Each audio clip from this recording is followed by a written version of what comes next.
हम पढ़ेंगे chapter 79 insulin, glucagon and diabetes mellitus.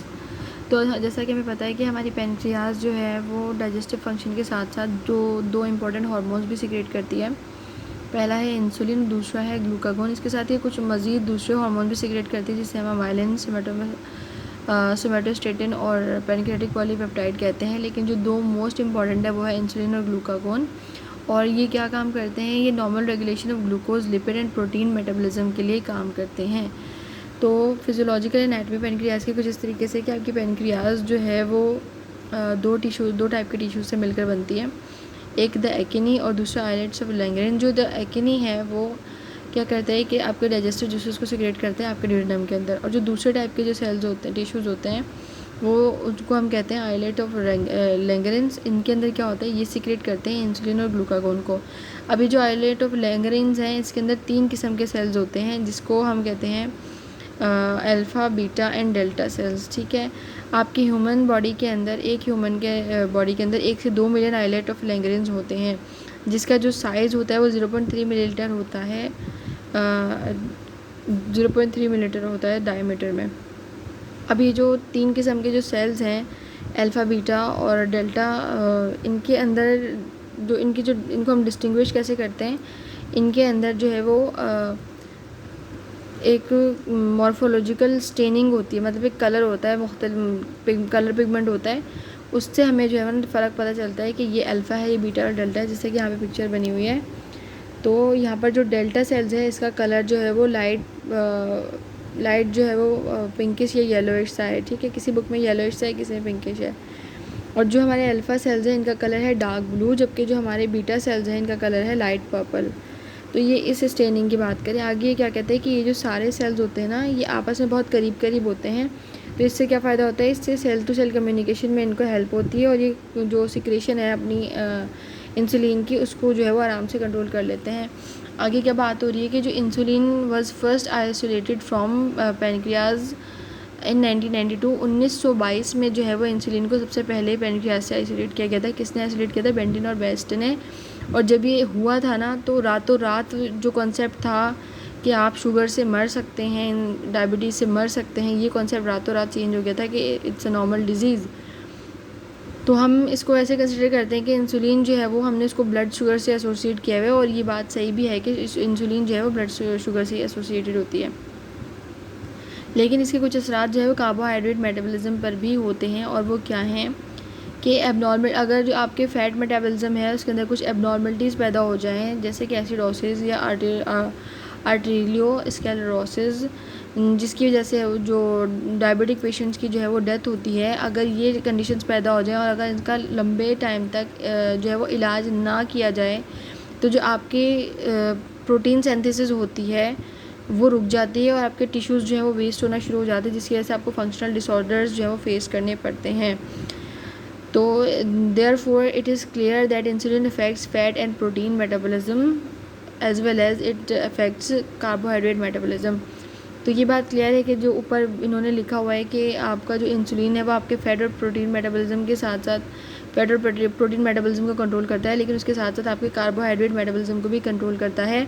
Basic function जो इस जो बुक के अंदर बार बार रिपीट होगा इसका प्रोटीन वो इंसुलिन का, वो ये होगा कि ये प्रोटीन की फॉर्मेशन को इन्हांस करेगी और जितनी भी अमाइनो एसिड इसको सेल में मिलेंगे घूमते फिरते उसको लेकर आ जाएगी और उससे जो है वो मज़ीद प्रोटीन बना के अपने पास स्टोर कर लेगी। लेकिन अगर आपको डायबिटीज़ मेलाइटिस हो गया है और इंसुलिन तो बॉडी पर असर ही नहीं कर रही और ग्लूकोज जो है वो ऐसे ही बॉडी में घूम रहा है, तो ना प्रोटीन आएगा, ना ही वो जो आपका जो प्रोटीन से बनते हैं ना आपके मसल्स, तो ना वो मसल्स बनाएगा, ना वो आपकी फंक्शनल एक्टिविटीज़ पूरी कर पाएगा और आपकी जो है वो डेथ कॉज हो सकती है। इसकी आगे डिटेल्स हम कुछ इस तरह पढ़ेंगे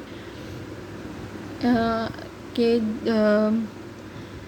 अगर एक शख्स जो है वो ज़्यादा, मतलब insulin is hormone associated with energy abundance. Insulin वो हार्मोन है जो आपकी एनर्जी की ज़्यादती से कांटेक्ट कर जो है वो एसोसिएट करता है, ताल्लुक़ रखता है। एनर्जी ज़्यादा होगी, इंसुलिन प्रोड्यूस होगी और जितनी ज़रूरत है इंसुलिन एनर्जी की उसको जो है वो कंज्यूम करेगी, बाकी को स्टोर कर लेगी। तो इसमें एग्जांपल कुछ इस तरीके से दी गई है कि अगर एक बंदे ने जो है वो अच्छा खासा खाना खाया है जिसके अंदर ज़्यादा एक्सेस अमाउंट में क्या था, स्पेशली एक्सेस जिसके अंदर एक्सेस अमाउंट में क्या था, अमाउंट ऑफ कार्बोहाइड्रेट, जिसमें एक्सेस अमाउंट में हमारे पास कार्बोहाइड्रेट था, ऐसा खाना खाया है कि जिसके अंदर कार्बोहाइड्रेट ज़्यादा थे, तो इंसुलिन सिक्रेशन बढ़ जाएगी और वो क्या करेगी कि जितना भी मतलब जो नीड का था, जितनी की भी नीड थी वो इंसुलिन उसको पूरा इंसुलिन के ज़रिए जो है वो यूटिलाइज़ हो जाएगा, और जो एक्स्ट्रा होगा ना, जो एक्स्ट्रा कार्बोहाइड्रेट होगा उसको जो है वो हम ग्लाइकोजीन की फॉर्म में स्टोर कर लेंगे। कहाँ पे, लिवर और मसल्स के अंदर। मतलब जितने कार्बोहाइड्रेट को ऑन द स्पॉट ज़रूरत है एनर्जी की, जितने हमें कार्बोहाइड्रेट, जितनी एनर्जी चाहिए होगी उतनी कंज्यूम कर लेंगे, और जो बची कुची होगी ना एक्सेसिव, क्योंकि खाना अच्छा खासा खाया, अबंडेंस लिखी हुई वहाँ पर, तो जो एक्स्ट्रा जो हमारे पास बचा हुआ जो कार्बोहाइड्रेट होगा वो ग्लाइकोजीन में जो है वो कन्वर्ट हो जाएगा। लेकिन ग्लाइकोजीन में कन्वर्ट होने की भी इसकी एक लिमिट है, ठीक है। उस लिमिट के बाद जो है ये कन्वर्जन रुक जाती है, और उसके बाद वो लिमिट आगे लिखी हुई है बुक में, हम पढ़ेंगे कि आफ्टर दैट लिमिट जो ग्लाइकोजीन की जो डिपोजिशन है, मतलब जो आपके कार्बोहाइड्रेट्स की ग्लूकोज, कार्बोहाइड्रेट से ग्लूकोज बनता है, फिर ग्लूकोज जो है वो इन the form of glycogen deposit हो रहा होता है, तो जो ग्लाइकोजन की डिपॉजिशन है वो रुक जाती है। फिर वो जो एक्सेसिव कार्बोहाइड्रेट जो है वो आगे ग्लाइकोजन नहीं बन पाते, फिर वो जो है वो फैट में कन्वर्ट होते हैं और एडिपोज टिश्यू में जाके कन्वर्ट हो जाते हैं और जाके डिपॉजिट हो जाते हैं, ठीक है। यहाँ पे हो रही है डिपॉजिशन, लेकिन प्रोटीन के केस में ऐसा नहीं होता। प्रोटीन के केस में क्या होता है कि ये प्रोटीन की जो क्या कहना चाहिए कि प्रोटीन की जो डेवलपमेंट है, या प्रोटीन की जो क्या कहते हैं सिंथेसिस है, उसको डेवलप करती है, उसको जो है प्रमोट करती है।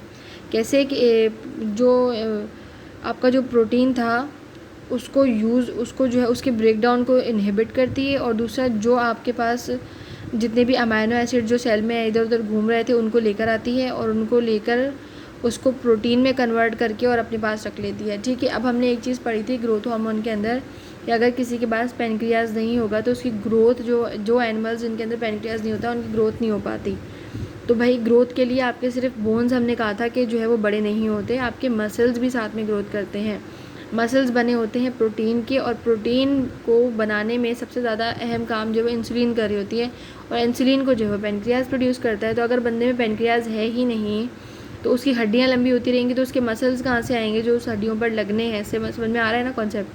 तो वो शख्स जिसकी अगर हाइट भी बढ़नी है और जिसके मसल्स भी इंक्रीज़ होने हैं, यानी प्रॉपर डेवलपमेंट होनी है, तो उसको पेनक्रियाज की ज़रूरत भी पड़ेगी और ग्रोथ हार्मोन की ज़रूरत भी पड़ेगी, यानी उसको इंसुलिन की ज़रूरत भी पड़ेगी और जो है वो ग्रोथ हार्मोन की ज़रूरत भी पड़ेगी। और वो एनिमल्स जिनके अंदर पेनक्रियाज नहीं होता उनके कद छोटे छोटे होते हैं, और उनकी जो है वो हाइट और जो प्रोटीन सिंथेसिस है वो सही तरीके से नहीं हो पाती, ठीक है। ये आगे कॉन्सेप्ट बड़ा डीप लिखा हुआ है, तो मैंने कहा पहले से आपको समझा दूँ तो कन्फ्यूजन नहीं होगी। अब इंसुलिन की केमिस्ट्री के बारे में थोड़ी सी बात करें।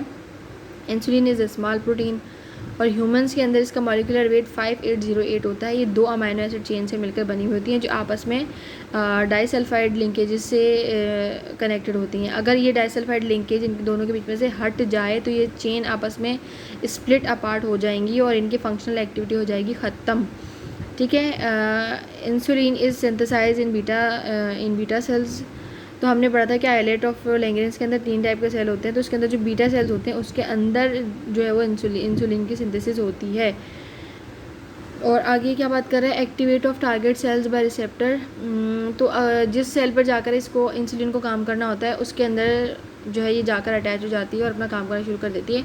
तो फॉर एग्जांपल अगर इसको किसी टारगेट सेल पर जाकर जो है वो काम करना है तो ये क्या करेगी, उसके अंदर मेम्ब्रेन रिसेप्टर प्रोटीन होते हैं। हर एक सेल के अंदर जो मेम्ब्रेन रिसेप्टर प्रोटीन होते हैं उस मेम्ब्रेन रिसेप्टर प्रोटीन पर जाकर आपका इंसुलिन अटैच हो जाएगा और उसको एक्टिवेट कर देगा। और वो जिस मेम्ब्रेन और जिस रिसेप्टर प्रोटीन पर जाकर अटैच होगा उसका जो वेट होगा वो 300,000 होगा, ठीक है। तो अब वो जाके रिसेप्टर पर अटैच हो गई और एक्टिवेट हो गई और अब अपने इफेक्ट्स कॉज करेगी। वो क्या इफेक्ट कॉज करेगी वो पढ़ें, उससे पहले हमें ये पढ़ना है कि इंसुलिन रिसेप्टर जो है वो कॉम्बिनेशन है 2 सब यूनिट का, ठीक है। 2 अल्फ़ा सब यूनिट का और 2 बीटा सब यूनिट का, और ये 2 सब यूनिट्स आपस में वही जो यहाँ पे हमने पढ़ा था कि डाइसल्फाइड लिंकेजेस के थ्रू कनेक्टेड होते हैं।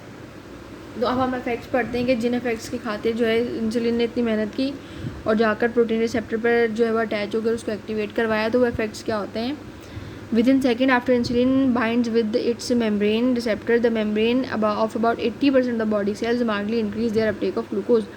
जैसे ही अपने टारगेट सेल पर जाकर इंसुलिन अटैच होती है तो with in minutes, with in seconds जो है वो उस जो आपकी जो बॉडी है उसके 80% सेल जो है वो ग्लूकोज की अपटेक को बढ़ा देते हैं, ग्लूकोज की अपटेक को क्या करते हैं, बढ़ा देते हैं।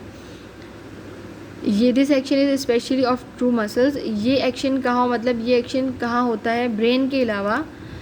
अपटेक यानी जहाँ पर भी इसको प्रोटीन मिलेगा, जहाँ पर भी इसको जो है वो ग्लूकोज मिलेगा ना, उसकी अपटेक बढ़ जाएगी बॉडी के अंदर, इंसुलिन जाएगी और जो है वो उसको यूज़ करवाना शुरू कर देगी। ठीक है, कहाँ से हम कहाँ पर स्टोर करते हैं अपना सारा प्रोटीन ग्लूकोज, हमारा सारा ग्लूकोज कहाँ होता है, हमारे प्रोटीन के फॉर्म में कहाँ डिपॉजिट होता है, हमारे मसल्स के अंदर डिपॉजिट हो रहा होता है, एडिपोज सेल के अंदर जो है वो डिपॉजिट हो रहा होता है। तो वहाँ से ले गई सारे के सारे ग्लूकोज को और उसको जो है वो यूटिलाइज़ करवाना शुरू कर देगी इंसुलिन।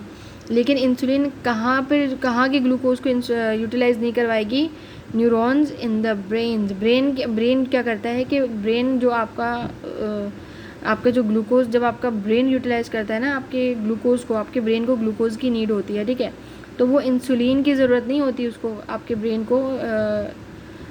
ब्रेन को ग्लूकोज को यूटिलाइज़ करने के लिए इंसुलिन की ज़रूरत नहीं होती। ठीक है, अब ऐसा क्यों है हम उसके लिए आगे पढ़ेंगे।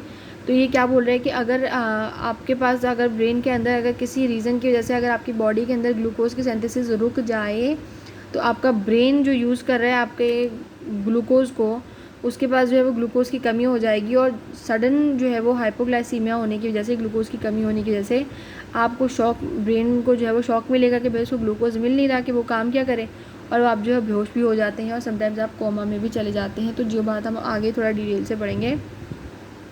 द सेल इज़ इमीडिएटली, अच्छा वो ग्लूकोज, अच्छा पहले तो 80% जो ग्लूकोज था वो बॉडी के अंदर जो है वो यूज़ होना शुरू हो गया। ठीक है, कहाँ से यूज़ होना शुरू हुआ, एडिपोज टिश्यूज़ और मसल सेल्स में से लेके जो ग्लूकोज लेवल जो मतलब जो इंक्रीज जो ग्लूकोज था वो कहाँ पे ट्रांसपोर्ट होगा, आपके सेल के अंदर, और सेल में जाके फॉस्फोराइज्ड होगा और वो सबस्ट्रेट में जो है वो चेंज हो जाएगा। जो हमने बात पीछे पढ़ी है ना कि हमारे पास जो जितना हमारी जो लिवर है उसमें स्टोर हो जाएगा और जो ज़्यादा उसमें स्टोर नहीं हो सकेगा बाद में वो किस में कन्वर्ट हो जाएगा, आपके कार्बोहाइड्रेट में, सॉरी आपके एडिपोज टिश्यू में जाके जो स्टोर हो जाएगा। ठीक है, तो अब हमारे एडिपोज टिश्यूज़ में से जो है वो इंसुलिन गई और जहाँ पे भी उसको जो स्टोर किया हुआ मिला है, स्टोर उसने कर रखा है पहले से अपना ग्लूकोज, वहाँ से वो लेकर आ रही है।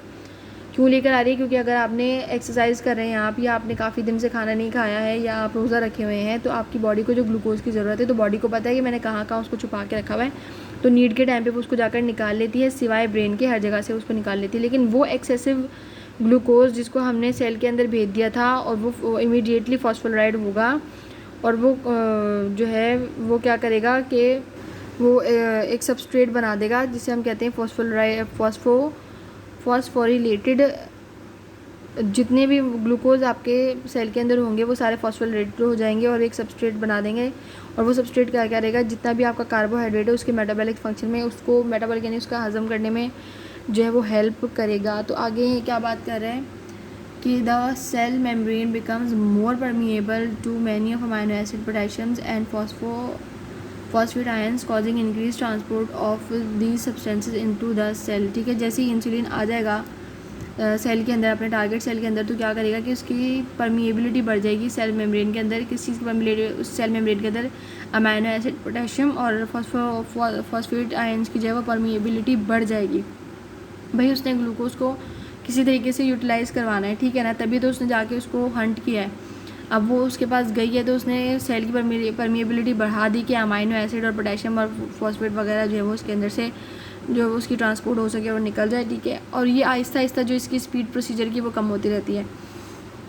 Affect of insulin on carbohydrate metabolism, carbohydrate metabolism पर इंसुलिन के क्या अफेक्ट होते हैं, सारे इफेक्ट तो होते हैं इंसुलिन के। तो immediately after high carbohydrate meal is consumed, glucose has that is absorbed into the blood causes rapid secretion of insulin. ठीक है ना, अच्छा खासा खाना आपने खा लिया जिसके अंदर अच्छे खासे कार्बोहाइड्रेट थे, फॉर एग्ज़ाम्पल बिरयानी या फिर आलू गोश्त टाइप्स चीज़ आपने खा ली, इसके अंदर हद से ज़्यादा कार्बोहाइड्रेट्स होते हैं, या कह लें दुनिया के सबसे ज़्यादा कार्बोहाइड्रेट्स इन्हीं चीज़ों में होते हैं। ठीक है, तो आपकी जब आपने खाना खा लिया और वो कुछ टाइम बाद जो है वो फूड इज़ एब्जॉर्ब, पूरा जो फूड है जो एब्जॉर्ब हो गया, वो आपके ब्लड के अंदर जो है वो ग्लूकोज उसने बना, उसको ग्लूकोज बना के उसने भेज दिया। अब क्या होगा कि वो जब ग्लूकोज आपके ब्लड के अंदर पहुंच गया है तो फ़ौरन से जो है वो आपके इंसुलिन की सिक्रेशन होना शुरू हो जाएगी। और ये इंसुलिन की सिक्रेशन क्या करेगी कि वो सारे ग्लूकोज की जो है वो अपटेक स्टार्ट कर देगी और उसको जाके स्टोर कर देगी मसल और एडिपोज टिश्यूज़ और लिवर के अंदर। Insulin promote muscle glucose uptake and metabolism. Insulin muscle glucose को की अपटेक को बढ़ाता है। वही जो बात हमने ऊपर की थी वही बात यहाँ पे हो रही है कि the principal reason for this dependence on fatty acid is that the normal resting membrane muscle is only slightly permeable to glucose when the muscle fiber is stimulated by insulin। तो यानी कि ये बात कहना चाह रहा है कि आप जब नॉर्मल रूटीन के अंदर जब आप काम कर रहे होते हैं, कॉलेज जा रहे हैं, आ रहे हैं, तब आपकी बॉडी को ग्लूकोज नहीं मिल रहा होता एनर्जी के लिए, वो तब ग्लूकोज पर डिपेंडेंट नहीं होती, तब वो फैटी एसिड पर डिपेंडेंट होती है। ग्लूकोज बॉडी के अंदर जो है वो यूटिलाइज तब ही होगा जब उसको जो है वो इंसुलिन मिलेगा, ठीक है, वरना तब तक जो है वो नॉर्मल रेस्टिंग मेम्ब्रेन पोटेंशियल पे जो मेम्ब्रेन है, परमेबिलिटी है ग्लूकोज की, वो बिल्कुल ज़रा बहुत बिल्कुल मामूली सी होती है। तो बेसिकली फिर आपकी नीड जो एनर्जी की वो कौन पूरी कर रहा होता है, वो जो फैटी एसिड जो ब्लड के अंदर घूम रहे होते हैं, जिनको किसने छोड़ा होता है ब्लड के अंदर, एल्डोस्टेरोन ने, ठीक है। Under to conditions muscles do large amount of glucose, muscle use large amount of glucose. दो कंडीशन के अंदर आपके मसल जो है वो ग्लूकोज का अच्छा खासा अमाउंट यूज़ कर लेते हैं। एक तो जब वो नॉर्मल या हैवी एक्सरसाइज कर रहे हों, दूसरा जब आपने जो है वो खाना खाने के बाद बीच में कुछ देर का गैप लिया हुआ हो।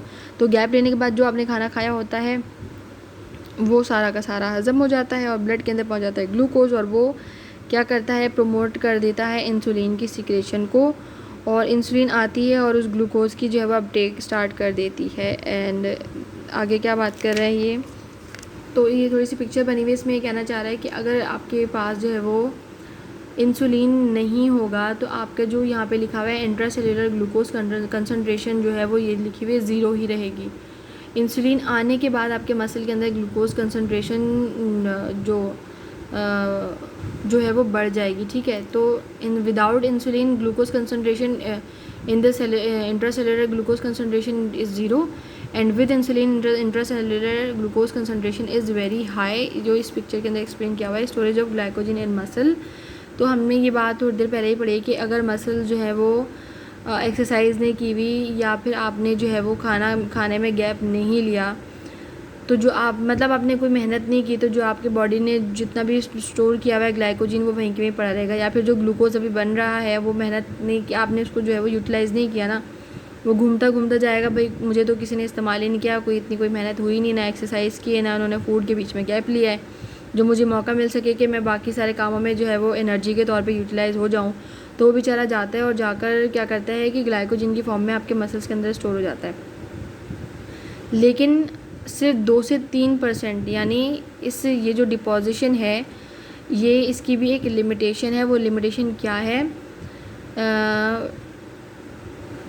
The muscle cell in abundance instead of being used for energy most of the glucose is stored in the form of muscle glycogen up to the limit of 2 to 3% concentration. 2 से 3% के concentration से ज़्यादा जो है वो glycogen deposit नहीं होता। तो इसके बाद क्या होता है, the glycogen can be use by muscle later for energy.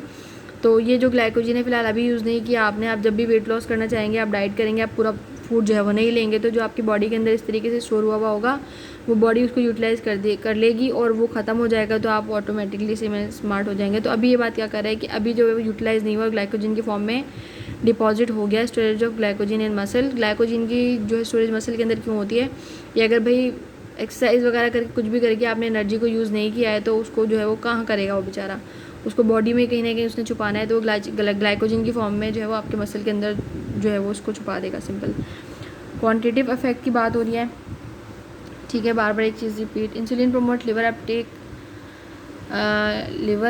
Storage and use of glucose. One of the most important of all effects of insulin is to cause most of the glucose absorb after a meal to be rapidly stored in the liver for the in the form of glycogen. सबसे most important काम क्या है, effect क्या है insulin का, कि जैसे आपने खाना खा लिया और बहुत सारा ग्लूकोज ले लिया, तो वो जो ग्लूकोज आपने लिया था, एब्जॉर्ब किया था अपने मील के अंदर से, वो फ़ौरन से जाके लिवर के अंदर जो है वो इन the form of glycogen store हो जाता है और जब नीड होती है वो निकलता है। तो इसके क्या असरात होते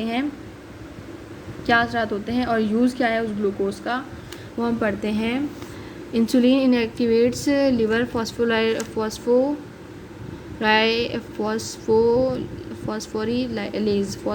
ठीक है। Insulin inactivates liver in phosphorylase, the principal enzyme that causes liver glycogen to split into glucose, ठीक है। तो जब आपकी बॉडी जो है वो ग्लाइकोजन को लिवर के अंदर स्टोर करती है, तो वो एक काम क्या करती है कि इंसुलिन जो आपकी इंसुलिन है वो क्या करती है कि लिवर फॉस्फोराइलेज को जो है वो इनहिबिट कर देती है, इनएक्टिवेट कर देती है। इनएक्टिवेट का मकसद ये है कि भाई वो स्टोर करना चाह रही है ना ग्लूकोज को ग्लाइकोजन की फॉर्म में, और ये क्या करता है फॉस्फोराइलेज के आपका जो ग्लाइकोजन है उसको ग्लूकोज की फॉर्म में तोड़ के और बॉडी के अंदर भेज देता है। जब हमने स्टोर करना है उसको, तो जो तोड़ने वाली चीज़ है उसको बंद करेंगे ना, तो जो है वो उसको इनएक्टिवेट कर देता है, इस वाले प्रोसीजर को। किस वाले प्रोसीजर को कि आपके ग्लाइकोजन से ग्लूकोज में टूटने, तो ब्रेक डाउन के लिए जो एंजाइम काम कर रहा होता है उसको जो है वो इनएक्टिवेट कर देता है, क्योंकि इसने स्टोर करना होता है। Insulin causes enhance Uptake of glucose. Enhance मतलब नॉर्मल जो ग्लूकोज हमारी बॉडी के अंदर इधर उधर घूम रहा है और वो एक्टिविटी में किसी में यूज़ नहीं हुआ, तो उसको सारे को लेकर आकर और लिवर के अंदर ग्लाइकोजन की फॉर्म में स्टोर करवा देता है कि भाई कुछ भी नहीं हो रहा काम वाम, तो इधर आ जाओ, मैं तुम्हें स्टोर कर लेती हूँ। तीसरी बात, insulin also increase the activities of enzyme that promotes glycogen synthesis. और इंसुलिन का तो बहुत मोहब्बत हुई हुई है ग्लाइकोजन से, तो वो उसको हर तरीके से बचाने में लगी हुई है। वो अपने खुद के जो है वो फॉस्फोरिलेज वाले प्रोसीजर को बंद करिए कि भाई ये मेरे इंसुलिन को तोड़ ताड़ ना दे, जो मैंने अभी ग्लूकोज का ग्लाइकोजन बनाया है इसको तोड़ के यूज़ ना कर ले। तो ये अपने इफेक्ट को इनहिबिट कर रही है। तो अब ये यहाँ पे क्या करिए कि हर वो चीज़ जो ग्लाइकोजन की सिंथेसिस को प्रमोट करती है ना, वो सारे करने को तैयार है और वो करती भी है। तो आगे ये क्या बात कर रहे हैं, glucose is release from the liver between meals. खाने के जो वक्फे होते हैं, जो हम नाश्ता कर लिया हमने सुबह 8 बजे, उसके बाद 2 बजे या 3 बजे खाना खाया, उसके बाद रात को 9-10 बजे खाया, तो इस दरमियान जो आपकी बॉडी है आपकी जो बॉडी है वो ग्लूकोज को रिलीज़ करती है फ्रॉम लिवर, ठीक है ना। मतलब हर वक्त तो खाना नहीं खाते रह सकते ना, तो जो बॉडी ने उस वक्त जो नीड थी एनर्जी वो कर ली पूरी। अब इन बिटवीन जब तक आप खाना नहीं खा रहे हैं, आपने गैप लिया हुआ है, तो आपको बॉडी को एनर्जी के लिए वो जो ग्लूकोज इसने स्टोर किया हुआ था उसको रिलीज़ कर देती है, ठीक है, for the sake of energy. तो यानी अगर आप 2 से 3 घंटे भाग रहे हैं, तो 2 से 3 घंटे भागते भागते खाना तो नहीं खाते रहेंगे ना कि एनर्जी मिलती रहे। तो आप जो भी खाना खाते हैं ना उसकी एनर्जी स्टोर हो जाती है, और जो बाद में जब उसकी नीड होती है, इन द मीन टाइम जब तक आप दूसरा मील लें, तो जो इंसुलिन ग्लूकोज ग्लाइकोजन की फॉर्म में सिक्रेट जो स्टोर हुआ होता है वो सिक्रेट होना शुरू हो जाता है। Lack of insulin then reverses all the effect. अच्छा, अब अगर इंसुलिन के होने से ग्लूकोज स्टोर हो रहा है ग्लाइकोजन की फॉर्म में, तो अगर इंसुलिन नहीं होगा तो क्या होगा कि सारा ग्लूकोज ऐसे ही बॉडी में फिरता रहेगा और ग्लाइकोजन की फॉर्म में जो है वो स्टोर नहीं होगा, और आपके ब्लड के अंदर ग्लूकोज लेवल बढ़ जाएगा, ठीक है। Lack of insulin activates the enzyme phosphorylase. अब इंसुलिन है ही नहीं, तो जो एंजाइम फॉस्फोराइलेज जिसको हमने रोका हुआ था कि भाई मेरा जो ग्लाइकोजन है इसको अगर तुमने तोड़ा और इसको जो है वो आगे भेज दिया तो अच्छा नहीं होगा। तो अब उसको इंसुलिन तो है ही नहीं, तो अब वो आज़ाद है, तो वो क्या करेगा कि जो आपका ग्लाइकोजन जो स्टोर आपने करके रखा हुआ था उस सारे को स्प्लिट करके और ग्लूकोज फॉस्फेट बना देगा, ठीक है। The enzyme glucose phosphate which has been inhibited by insulin now becomes activated. The lack of insulin causes the phosphate radical. दोबारा से भी बात कि जो आपका जो एंजाइम था ग्लूकोज फॉस्फेट, जो इंसुलिन ने जिसको रोक रखा था, वो इंसुलिन की गैर मौजूदगी में बड़ा एक्टिव हो जाएगा और क्या करेगा, lack of insulin causes the phosphate radical to split away from glucose, और ठीक है, allowing the free glucose to diffuse back into the blood. तो वो फॉस्फेट रेडिकल जिसने जो ग्लूकोज से जुड़ा हुआ था वो ग्लूकोज से अलग हो जाएगा, और फिर वो क्या करेगा कि आपके ग्लूकोज को ब्लड के अंदर आज़ाद छोड़ देगा, ठीक है, कि भाई जाओ ब्लड में। Insulin promote conversion of access glucose into fatty acids and inhibits gluconeogenesis। Gluconeogenesis का मतलब होता है कि मज़ीद नए ग्लूकोज जो है वो बनाया जाए, ग्लूकोज की फॉर्मेशन की जाए। तो insulin promote conversion of excessive glucose into fatty acid. तो अब आपके बॉडी के अंदर हमने वही बात बार बार रिपीट हो रही है कि जो आपका जो इंसुलिन, जो आपका एक्स्ट्रा जो ग्लूकोज था उसको हमने पहले ग्लाइकोलाइसिस में तब्दील किया, ग्लाइकोलाइसिस किया, उस ग्लाइकोजीन में जो है उसको तब्दील किया, उसको स्टोर किया लीवर के अंदर। जब वो 2 से 3% की कंसनट्रेशन पे पहुंच गया तो भाई उसने मना कर दिया कि मैं मज़ीद जो है वो स्टोर नहीं कर सकता। तो फिर हमने उसको क्या किया कि फिर हमने उसको फैटी एसिड में जो है वो तब्दील कर दिया, फैटी एसिड में तब्दील कर दिया।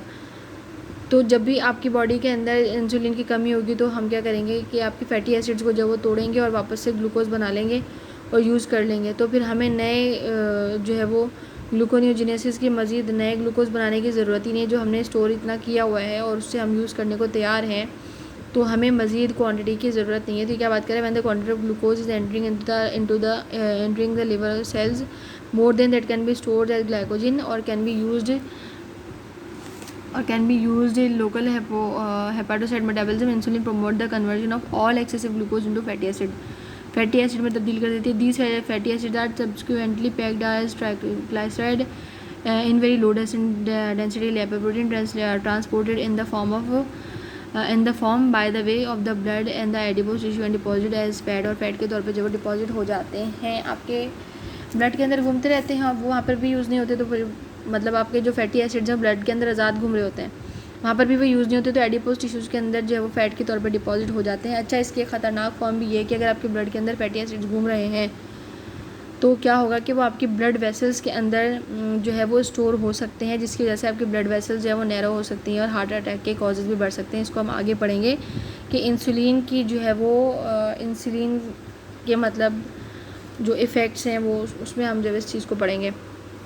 इसके शॉर्ट टर्म इफ़ेक्ट्स नहीं होते, मतलब ये बहुत आहिस्ता आहिस्ता जाके जो है इसके नुकसान नज़र आते हैं, ऑन द स्पॉट नज़र नहीं आते। Lack of effect of insulin on glucose uptake and usages by the brain. अच्छा, तो ये बात जो मैंने पहले की थी वो ये थी कि most of the brain cell are permeable to glucose and can use glucose without the intermediation of insulin. बगैर इंसुलिन के आपका ब्रेन जो है वो ग्लूकोज को इजीली यूज़ कर लेता है। और जब आपका जो ब्लड ग्लूकोज जो है उसका लेवल 50 से 50 मिलीग्राम पर 100 ml, मतलब इससे कम, इस रेंज से जो है वो कम होता है, इस रेंज तक पहुंच जाता है 20 से 50 मिलीग्राम पर 100 ml, तो आपको जो है हाइपोग्लाइसेमिक शॉक लगता है। यानी हाइपो यानी कम और ग्लाइसेमिक यानी ग्लूकोज, तो आपको शॉक लगता है। और उस शॉक से क्या होता है कि आपकी नर्वस इरिटेबिलिटी पैदा हो जाती है, क्योंकि आपका ब्रेन तो बेचारा परमिएबल है ना ग्लूकोज के लिए, वो सीधा सीधा ग्लूकोज को यूज़ कर रहा था। और जैसे ही ग्लूकोज कम हुआ आपके ब्रेन को इरिटेशन हुई कि भाई उसके पास तो उसकी एनर्जी प्रोवाइडर है ही नहीं, अब अचानक से चला गया। आपकी नर्वस इरिटेबिलिटी हुई और आप अचानक से फेंट हो गए और आपको समझ में नहीं आया करना क्या है, कि आपके ब्रेन के पास एनर्जी जो पहुंचा रही थी चीज़ वो अचानक से उससे छीन ली गई और वो जो है वो बेचारा फेंट हो गया। और समटाइम सीवियर केसेस में कोमा में भी चले जाते हैं। Effect of insulin on carbohydrate metabolism, same चीज़ repeat. Insulin increases glucose transport into glucose used by most other cells of the body. Insulin क्या करती है, ग्लूकोज ट्रांसपोर्ट को बढ़ा देती है and glucose usages by most other cells of the body. Insulin आपकी body के अंदर ग्लूकोज के ट्रांसपोर्ट को बढ़ाकर और ग्लूकोज की यूजेज को बढ़ा देती है सारी बॉडी के सेल्स के अंदर। इसके अंदर एक्सेप्शन वही है ब्रेन। इंसुलिन के बगैर भी ब्रेन जो है वो आपका ग्लूकोज को यूज़ कर लेता है, तो इसलिए इसको इंसुलिन की ज़रूरत नहीं होती। आगे ये बात क्या कह रहा है कि insulin increases the transport of glucose. अब हमने क्या पढ़ने हैं कि इफ़ेक्ट पढ़ने हैं, फैट मेटाबॉलिज्म पर इंसुलिन के क्या इफ़ेक्ट होंगे। तो पहला इफेक्ट यहाँ पे क्या लिखा हुआ है, although not quite as visible as acute effects of insulin. Effect of insulin और फैट मेटाबॉलिज्म, फैट मेटाबॉलिज्म पे इंसुलिन के क्या इफेक्ट्स होते हैं। अच्छा, ये इफ़ेक्ट इतने कोई ज़्यादा जाहिर नहीं हो रहे होते ऑन द स्पॉट, जैसे कि एक्यूट जो है वो इफ़ेक्ट्स में हो जाते हैं। ऑन द स्पॉट फ़र्क पता चल जाता है, 2 से 3 मिनट के अंदर जो है वो आपकी बॉडी पूरा ग्लूकोज 80% जो है अपटेक शुरू कर देती है। लेकिन फ़ैट मेटाबॉलिज्म में ये थोड़ा टाइम लेती है, लॉन्ग रन, ये क्रोनिक होते हैं इसके इफ़ेक्ट्स और वो बहुत ख़तरनाक किस्म के इफ़ेक्ट्स होते हैं। इंसुलिन डेफिशिएंसी क्या कर सकती है कि it can cause extreme atherosclerosis और साथ में हार्ट अटैक्स और सेरेब्रल स्ट्रोक, जो जिसकी मैं भी बात कर रही थी, और वेस्कुलर एक्सीडेंट्स भी कर सकती है। वो कैसे यहाँ पे ये बात कर रहा है, कि insulin increases the transport of glucose in the liver cells after the liver glycogen concentration reach to 5 to 6%. Further glycogen synthesis inhibited. All the additional glucose entering the liver cells become available in the form of cells. वो दोबारा से वही बात repeat की, जब आपके insulin का level बढ़ा तो उसने सारे ग्लूकोज को जो है वो ग्लाइकोजन में कन्वर्ट कर दिया, और जब 5 से 6% तक जो कंसंट्रेशन बढ़ गई तो उसके बाद जो है वो उसको हमने फैट के तौर पे जो है वो फैट में कन्वर्ट करके उसको रख लिया. फैटी एसिड्स आर, ठीक है, the excess of citrate and isocitrate ions formed by citric acid cycle. ठीक, ओके. तो यहाँ पे ये बात हो रही है कि जो आपका जो क्या कहना चाहिए कि जो ग्लूकोज है वो हमने अब उसको फ़ैट के तौर पे जो है उसको स्टोर कर लिया आपके लिवर के अंदर. ठीक है, अब ये फ़ैट जो है वो आगे ब्रेक डाउन हो जाएंगे और ब्रेक डाउन बन के फैटी एसिड्स बन जाएंगे. और फैटी एसिड जो है क्या करेंगे, मतलब जब भी यहाँ पे इन additional glucose entering the liver cells become available to form fat. The glucose is first split to pyruvate in the glycolytic pathway. The pyruvate subsequently is converted to glycerol coenzyme and substrate from which fatty acids are formed.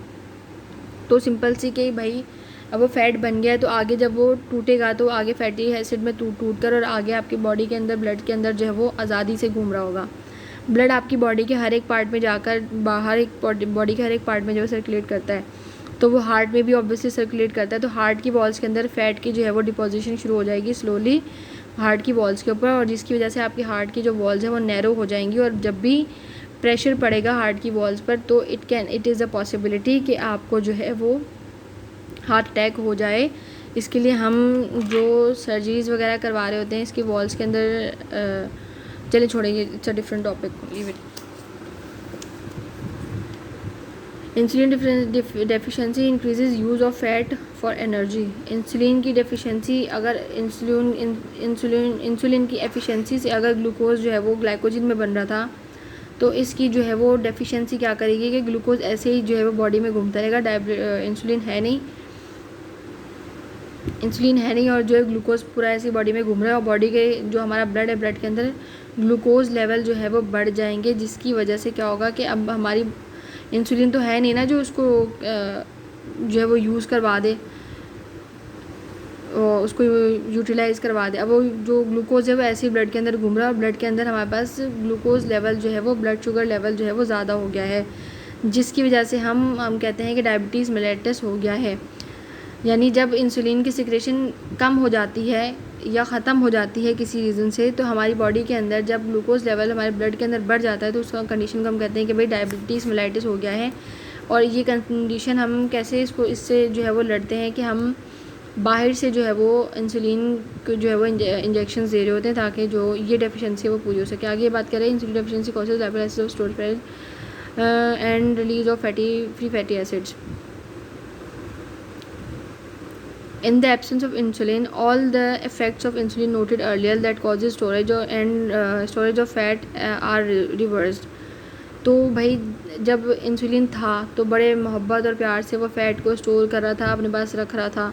अब insulin नहीं है तो वो fat जो है वो सीधा क्या करेगा, जाकर वो आपके जो स्टोर फैट था एक तो वो टूटना शुरू हो जाएगा. वो टूटेगा किस फॉर्म में, वो ट्राइग्लाइसराइड की फॉर्म में टूटेगा. हाइड्रोलाइसिस ऑफ स्टोर ट्राइग्लाइसराइड यानी deficiency of insulin causes the activation of hydrolysis of the stored triglycerides, releasing large quantities of fatty acids and glycerol into the circulating blood. वो पीछे वाली बात रिपीट हो रही है कि इंसुलिन तो है नहीं, तो आपका जो फैट है वो ऐसे कैसे निकल के और ब्लड के साथ जो है वो पूरी बॉडी में घूम रहा है और आपकी वेसल्स को जो है वो ब्लॉक करेगा. आपके हार्ट के जो पम्प्स हैं उसके अंदर जो है ब्लॉकेज पैदा कर सकता है आपकी आर्टरीज़ के अंदर, विच कैन कॉज सीवियर जो है वो कंसिक्वेंसेस. ठीक है, और यहाँ पे हम बात करें excess usages of fat during insulin deficiency. Excess use of fat during insulin deficiency causes cirrhosis and acidosis. Insulin deficiency also causes excessive amount of acetoacetic acid to form in the liver. तो जब आपके पास जब insulin नहीं होता तो आपका जो liver है वो क्या बनाना शुरू कर देता है, एक्सेसिव अमाउंट ऑफ एसिटोएसिटिक एसिड बनाना शुरू कर देता है। और आगे ये क्या कह रहा है, effects of insulin on protein metabolism. Protein metabolism पर इंसुलिन के क्या इफ़ेक्ट होते हैं। इंसुलिन क्या करती है कि अमाइनो एसिड के ट्रांसपोर्ट को बढ़ा देती है और उसको क्या करती है कि अमाइनो एसिड को रोक कर मतलब अपने पास जमा कर अमाइनो एसिड से जो है वो प्रोटीन बनाना शुरू कर देती है। ठीक है, बस इतनी सी बात है। Insulin stimulate transport of many of the amino acids into the cell के अंदर जो है वो अमाइनो एसिड की ट्रांसपोर्ट करवाती है, इधर उधर जो घूम रहे होते हैं ना आपके अमाइनो एसिड, उसको सेल के अंदर लेकर आती है और उससे बनाती है प्रोटीन।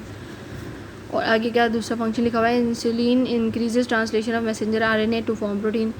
अब इंसुलिन मैसेंजर आरएनए की ट्रांसलेशन और जो डीएनए है उसकी ट्रांसक्रिप्शन को बढ़ा देती है और दोनों क्या करते हैं कि आपके न्यू प्रोटीन की फॉर्मेशन में हेल्प करते हैं। इंसुलिन इनहिबिट कैटाबॉलिज्म प्रोटीन, और वो प्रोटीन भाई वो बना रही है तो अब ये तो नहीं करेगी ना कि एक तरफ प्रोटीन बना रही है दूसरी तरफ प्रोटीन जो वो टूट के और यूज़ हुए जा रहा है, तो प्रोटीन बनाएगी भी साथ में, और साथ में प्रोटीन का जो कैटाबॉलिज्म का जो प्रोसीजर है यानी प्रोटीन का जो ब्रेकडाउन का प्रोसीजर है उसको वो रोक देती है। आगे क्या करती है, इन the liver insulin depresses the rate of gluconeogenesis, और लिवर में वो क्या करती है कि मज़ीद ग्लूकोज बनाने से जो है वो मना कर देती है। लिवर को कहती है कि भाई मज़ीद ग्लूकोज मत बनाओ, मैंने जो इतना स्टोर करके रखा हुआ है उसमें से यूज़ कर लो। ठीक है। Insulin deficiency causes protein depletion increase plasma amino acid virtual और protein storage comes to a halt when insulin not available. Catabolism protein increases, अब सही है, अब प्रोटीन जब था तो हमारी प्रोटीन बन भी रही थी, प्रोटीन स्टोर भी हो रही थी, और प्रोटीन जो है वो इस्तेमाल भी करने से वो रोक रही थी प्रोटीन, इंसुलिन के भी मेरी प्रोटीन को इस्तेमाल मत करो, और इसके कैटाबॉलिज्म के प्रोसीजर को रोक रही थी। ठीक है, जब इंसुलिन थी, जब इंसुलिन नहीं है तो क्या होगा कि वो प्रोटीन जिसको इन्होंने स्टोर करके रखा हुआ था और चाह रही थी कि वो कैटाबोलाइज ना हो, तो वो उसका रिवर्स प्रोसीजर हो जाएगा और कैटाबॉलिज्म जो है वो प्रोटीन का शुरू हो जाएगा, और आपकी प्रोटीन जो है वो अमाइनो एसिड्स में टूट कर और जो है वो आगे फर्दर इन द सेल्स जो है घूमना शुरू हो जाएगी, और आपकी बॉडी के अंदर जो प्रोटीन कंसंट्रेशन है वो हो जाएगी कम, यानी मसल्स जो है वो वीक हो जाएंगे। मसल्स की फॉर्मेशन के लिए प्रोटीन चाहिए होता है, प्रोटीन से जो प्रोटीन था वही ब्रेक डाउन होकर अगर चला जाएगा तो फिर क्या बचेगा आपके पास। ठीक है, सिंपल सी बात है। तो यानी एक बेसिक डेफिशिएंसी से क्या नुकसान होता है आपके पास कि आपकी प्रोटीन जो बन रही होती है वो बनना रुक जाती है, और दूसरा जो स्टोर हुई हुई होती है वो भी कैटाबोलाइज हो जाती है। ठीक हो गया। तो आगे हम पढ़ेंगे कंट्रोल ऑफ इंसुलिन सिक्रेशन। अच्छा, ये सारा का सारा जो है वो सेम है। At one time it was believed that insulin secretion was controlled by almost entirely by the concentration of glucose in the blood. However, it has been more learned about the metabolic concentration. Okay. तो यहाँ पे क्या बात करें कि the concentration of insulin in plasma increases, insulin की concentration plasma में कितनी किस हद तक जो इंक्रीज़ हो सकती है, 10 फोल्ड तक इंक्रीज़ हो सकती है 3 से 5 मिनट के अंदर अंदर। After the acute elevation of blood glucose, acute यानी जैसे ही आपके ब्लड के अंदर जो है वो ग्लूकोज आया, आपकी जो प्लाज्मा जैसे आपके ब्लड के अंदर जो ग्लूकोज आया 3 से 5 सेकंड के अंदर 3 से 5 मिनट के अंदर अंदर आपकी बॉडी के अंदर जो है इंसुलिन सिक्रेट हो जाता है। पैनक्रियाज इंसुलिन को सिक्रेट कर देती है, और वो क्या करती है कि जो आपकी बॉडी के अंदर जो आइलेट्स हैं, जिनके आइलेट्स ऑफ लिंगरेंस हैं, जिनके अंदर आपका जो इंसुलिन जहाँ से बनता है, जहाँ पर स्टोर हो रहा होता है, तो वो एक्टिवेट हो जाते हैं और वो क्या करते हैं कि आपके इंसुलिन को सिक्रेट करते हैं। मतलब सिंपल सी बात ये है कि जैसे आपके ब्लड के अंदर इंसुलिन, इसके जो मैकेनिज़्म है वो मेंटेन कैसे होता है आपकी बॉडी के अंदर ब्लड ग्लूकोज का, कि आपकी बॉडी के अंदर जैसे ब्लड के अंदर जैसे ही ग्लूकोज का लेवल बढ़ता है, आपकी बॉडी 2 से 3 से 5 मिनट के अंदर अंदर ही जो है वो इंसुलिन को जो है वो सिक्रेट कर देती है। और वो इसे कहाँ से सिक्रेट होते हैं, आइलेट ऑफ लैंगरिन से। और ये कहाँ पे बेसिकली आइलेट ऑफ लैंगरिन जो है वो 3 टाइप के होते हैं, 3 टाइप के सेल होते हैं। तो उसके अंदर इंसुलिन कहाँ पे बनता है, बीटा सेल के अंदर। तो बीटा सेल के अंदर से जो इंसुलिन की सिक्रेशन जो है वो शुरू हो जाती है। Beginning at 15 minutes, insulin secretion rises a second and reaches a new plateau in 2 to 3 hours. This time usually at the rate of secretion even greater than that in the initial phase. This secretion result both of the additional release of performed insulin from activation of the enzyme system and synthesize release new insulin from the cells. ठीक है, तो initial 15 minute में जो है वो 15 minute में insulin secretion जो है वो मतलब हमने पढ़ा कि 3 से 5 मिनट के अंदर जब वो इंसुलिन सिक्रेट हो जाती है और कहाँ तक 10 फोल्ड तक जो सिक्रेट हो जाती है। अब इनिशियल जो शुरू के जो 15 मिनट होते हैं 3 से 5 सेकंड के बाद शुरू के 15 सेकंड में दोबारा से जो है वो आपकी बॉडी इंसुलिन को जो है वो मज़ीद क्वांटिटी में सिक्रेट करना शुरू कर देती है और एक नया प्लेटू जो है वो बन जाता है। मतलब न्यू प्लेटू इन 2 to 3 आवर्स। तो मतलब कि 3 फेजेस होते हैं, पहले 3 से 5 मिनट के अंदर जो है वो आपकी इंसुलिन सिक्रेट होता है, फिर विद इन स्टार्टिंग 15 मिनट और जो है 2 से 3 घंटे के बाद फिर से दोबारा से जो है इंसुलिन की सिक्रेशन होती है ताकि जो आपके बॉडी के अंदर ब्लड ग्लूकोज का लेवल है उसको मेंटेन किया जा सके। यानी बस एक स्टिमुलस चाहिए कि आपकी बॉडी के अंदर जो ब्लड है उसके अंदर ग्लूकोज का लेवल बढ़ गया है और उसके अंदर फिर जो है वो इंसुलिन खुद ही कभी 2 से 3 मिनट में, कभी 15 मिनट में, कभी 2 से 3 घंटे के अंदर खुद ही सिगरेट होती रहेगी और ये बात आगे बार बार रिपीट हो रही है। तो अब हमने पढ़ना है ग्लूकागोन डिजीज़ और वो हम पढ़ेंगे नेक्स्ट वीडियो में। ये था हमारा सारा इंसुलिन के लिए।